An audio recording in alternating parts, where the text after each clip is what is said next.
Yesterday was Christmas, and I hope everybody had a great one. It was also a holiday that afforded political leaders the opportunity to publicly express a vision of unity and grace, which is precisely what President Biden did. On the other hand, the incoming president, Donald Trump, decided to use it as an opportunity to launch a multi-post Truth Social villain rant, something straight out of an MCU or James Bond movie, in which he ranted at his political opponents and insinuated that he would like to annex sovereign allies. But before we unpack all that, if you end up liking this video and you want to support the channel, please be sure to hit the like, subscribe, and alert bells before you go. All right, friends, I got a clip to show you here, and unfortunately the rest of it's going to be reading. And worst of all, it's going to be reading the words of Donald Trump, which is just a nightmare. But we have to do it because Donald Trump is the most important person in American politics, whether we like it or not. And on January 20th, he's about to become the most powerful man in the world. It's also important as we do this to remember what the role of the President of the United States is. We have a presidential system here in America, which means our head of state and our head of government are the same person, one chief executive. Unlike, the United Kingdom, their head of state is a king, their head of government's a prime minister. In France, even, they have a president and a prime minister. Here in the United States, they have dual purposes. And head of state is really an important one. Basically, you're supposed to be a symbol as much as you're able. You're supposed to be a symbol of national unity. You're supposed to represent the spirit and tenor of your particular nation, which is why in other countries that have separate heads of government doing the day-to-day administration of government, they still have a head of state to basically be a national symbol both internally and to the rest of the world. So with that in mind, that's what Donald Trump is supposed to be. But before we get to Trump's unhinged, multiple Merry Christmas messages, I want you to hear and see what a sane head of state, President Biden, does on Christmas and compare it to what you're about to see from Donald Trump. But this is President Biden. Merry Christmas, America. We're joining you from Children's National Hospital, where we've been spreading holiday cheer to children and families and them to us as well. For 4 years now, Joe and I have spent time with these families and the amazing doctors and nurses here. It's a tradition we look forward to every December. From the Biden family to yours, may your Christmas be full of kindness and love, peace and light. Merry Christmas!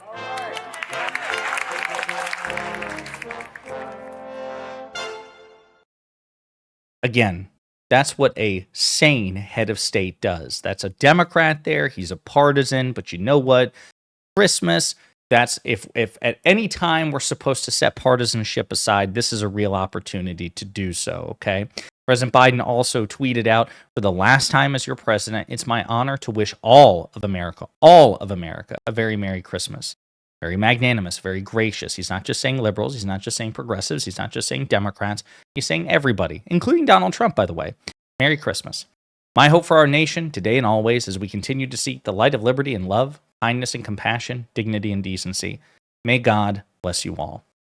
That is what a sane head of state who takes his responsibility seriously, even in these hyper-polarized times, these hyper-partisan times, that there are moments where we should try to stand, or at least heads of state should try to stand, as symbols of national unity and grace. President Biden tried to do that. Then there's Donald Trump, the former president of the United States, the incoming president of the United States, and the New York Intelligencer puts it very well. Trump's Christmas message was basically a villain monologue. And it actually has the full tweet, so you'll get to read them all in their totality. Brace yourselves. A little over a decade ago, Donald Trump posted a tweet wishing a happy Father's Day to all, even the haters and losers. Trump clearly thought this was brilliant. Since then, he's lashed out at his enemies with similarly phrased faux magnanimity on a variety of holidays, including Easter, New Year's Eve, and September 11th. They have hyperlinks to this, referencing my specific tweets. I wish everyone, including the haters and losers, a very happy Easter, New Year's Eve. This was on 2014. To everyone, including the haters and losers, a happy New Year. Work hard, be smart, and always remember, winning takes care of everything. And September 11th of all days. Jesus. Yeah. So again, they cite their sources. We'll continue. So a backhanded Trump Christmas greeting was to be expected this year, but the president-elect put a fresh spin on his 2024 holiday message by turning it into a villain monologue. Trump's December 25th started with misdirection. He posted this brief and boring message to Truth Social. Merry Christmas to all. And I saw that, and I'll be honest with you, I was like, wow. so sad that this is how low the bar is for Donald Trump that even I was like, wait, is there not more to this?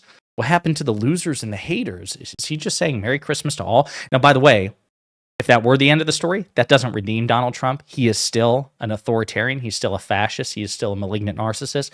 He is still everything wrong with American politics. 1 or even a billion, positive, unambiguously positive Christmas messages does not change Donald Trump's history of rhetoric and actions. But it would be a nice change of pace. Unfortunately, Donald Trump continued to be Donald Trump, as this article details.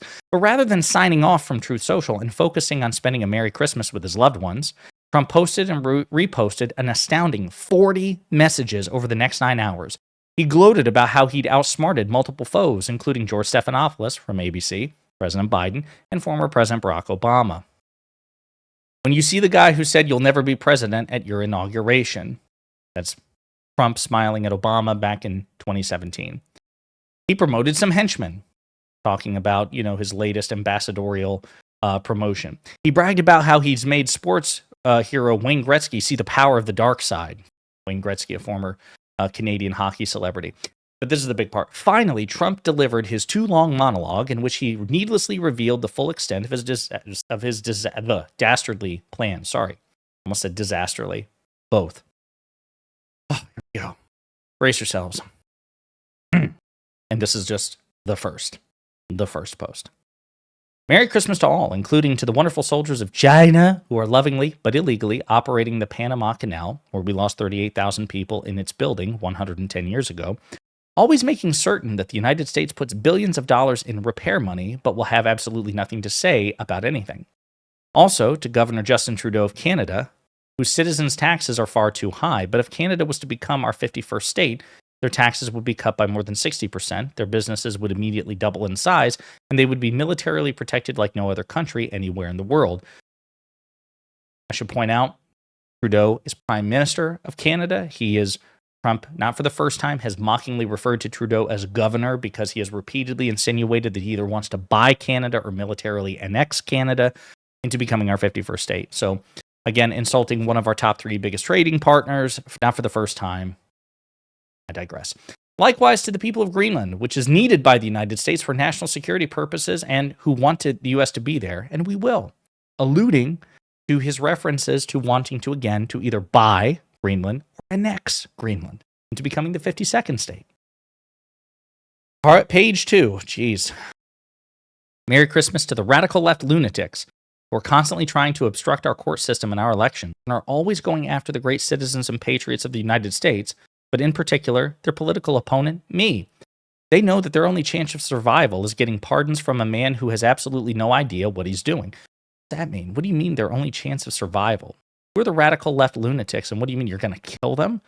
Like, unless President Biden, who is presumably who you're referencing there, pardons radical left lunatics, you're going to kill them? Is that what you're implying, Donald? Interesting.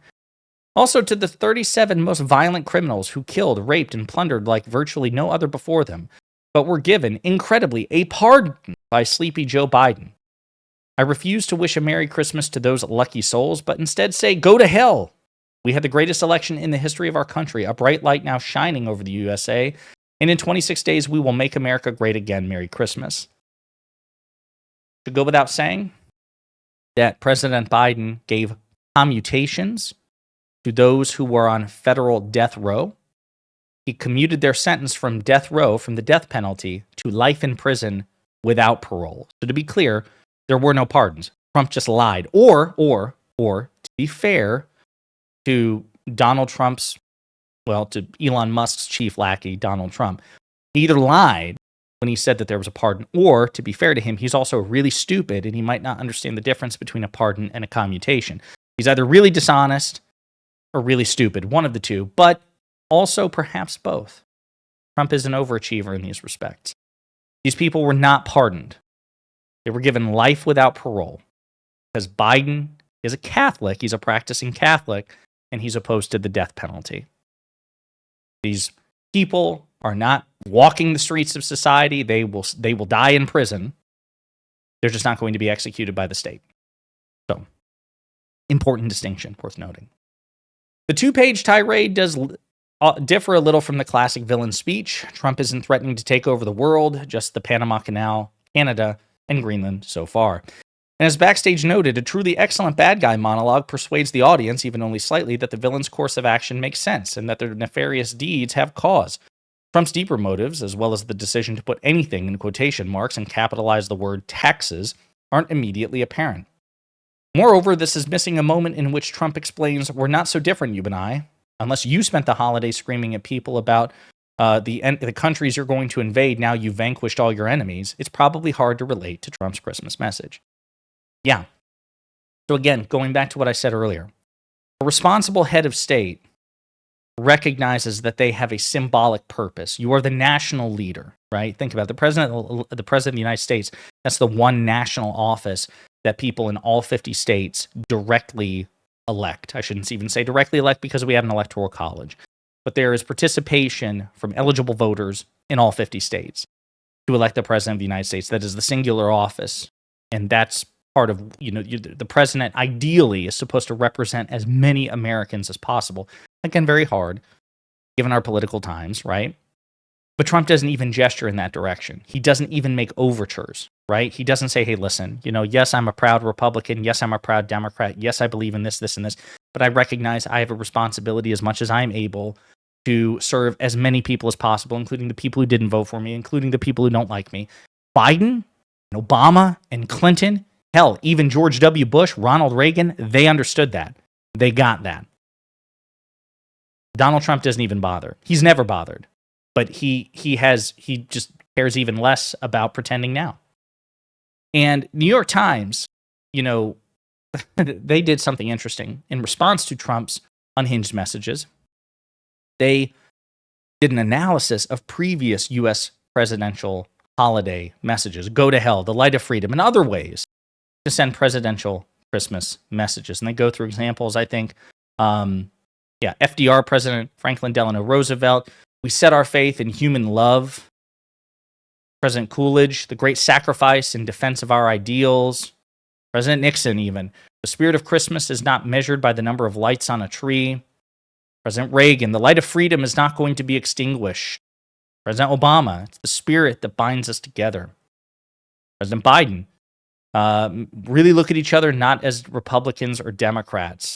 Really look at each other, not as Democrats or Republicans, not as members of Team Red or Team Blue, but as who we really are, fellow Americans. And then, of course, Donald Trump. Now, the juxtaposition is worth noting again because there are so many. Most presidents have not been particularly great, and I dislike President Bush, President Reagan. There's not really been a good Republican president, I would argue, since maybe Teddy Roosevelt or President Lincoln. But at the very least with Reagan and Bush and George H.W. Bush, those three presidents, I think, at least attempted to at least observe the rudiments of their head of state duties. Trump does not even bother. As bad as that is, and as what it portends that Trump isn't even going. It's so funny because I hear from so many people that, well, now that Trump's won, all that divisive shit, that's just rhetoric. As if, by the way, that excuses it. It doesn't. Campaign rhetoric and words coming out of the mouths of presidential candidates, former presidents, future presidents, I would argue the rhetoric matters. And so with these people, if the shoe were on the other foot, I digress. But what I've heard from Piers Morgan and others is, well, listen, Trump really cares about his legacy. Now it's going to be about turning the page and unifying the country. Well, evidently not. Evidently not. Right? This portends that he is going to be as or more divisive than ever. And he hasn't even been inaugurated yet. But the last thing I want to point out is how the media, parts of the media is choosing to cover this. This is Reuters. This is how Reuters, their headline for this. Biden, Trump send different Christmas messages. You heard, you read the messages President Biden sent. You read the messages Donald Trump sent. Consider the vast gulf between them and look back at this headline. Biden, Trump send different Christmas messages. They could have, if they wanted to be sly, if they wanted to be clever, if they wanted to have a dry sense of humor, they could have said, Biden, Trump send very different Christmas messages. Or Trump sends a very different Christmas message from Joe Biden. They could have put in very there and leaned into it, like very ominous. Instead, they downplay it. Biden and Trump, they send different Christmas messages. Well, no shit, just by definition of them using a different combinations of words. But you're burying the lead here, Reuters. You're skipping over the cartoon villainy, the characteristic cartoon villainy of Donald Trump's holiday message. Imagine that President Biden said anything as divisive as what Trump says during his holiday messages all the time. Would Reuters be reporting it that way? Would Reuters say Joe Biden sends different sort of Christmas message this year? Or would it be a 5-alarm fire complaining about the divisive rhetoric of President Biden? We know that's what it would be. But Trump is held to a different standard. Trump is graded on a curve. And then you get this shit in which the media in advance, the mainstream media, this is Reuters, they sanewash and sanitize and launder Donald Trump's unhingedness. And he has not even been inaugurated yet. He is not president yet. He doesn't have the nuclear codes yet. He's not commander-in-chief yet. What's it going to be like 6 months from now if this is how the media is choosing to cover Trump today? We're screwed. We should be holding Trump, Republicans, and the media to a higher standard and demand in particular that the media tell the truth. And when the truth is that Donald Trump is morally inferior to Joe Biden, that is what we should demand that the media explain. Don't pretend that these are two sides of the same coin. One person is sane, doing a sane, typical thing. The other one is morally inferior and is unhinged. And for you to create a false equivalence or to downplay that difference is a dereliction of journalistic responsibility. It's a false equivalence. And again, he hasn't even been inaugurated yet. Food for thought, friends. Like I said, I hope all of you had a Merry Christmas. Sounds like Donald Trump was truthing up a storm rather than spending time with his family, which given his family, Don Jr. and Eric in particular, I understand why, I suppose. But yeah, Trump hasn't even been inaugurated yet. He's supposed to be head of state, and he has absolutely no interest whatsoever in taking any of that seriously. That's where we are. In the meantime, let me know what you think in the comments.